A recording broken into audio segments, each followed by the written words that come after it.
এক লোক তার স্ত্রীকে নিয়ে নতুন একটি ভাড়া বাসায় উঠল।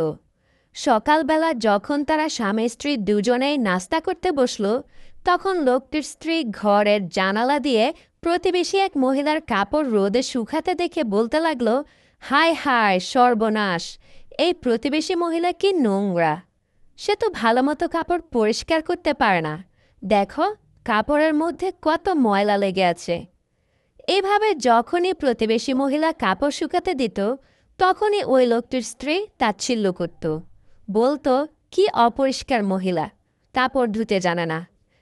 এভাবে কিছুদিন পর হঠাৎ করে লোকটির স্ত্রী জানালা দিয়ে দেখতে পেল প্রতিবেশী মহিলার কাপড়গুলো খুবই পরিষ্কার দেখা যাচ্ছে। তখন ওই লোকটির স্ত্রী লোকটিকে বলতে লাগলো, দেখো দেখো, এতদিনে মহিলাটি কাপড় ধোয়া শিখে গেছে।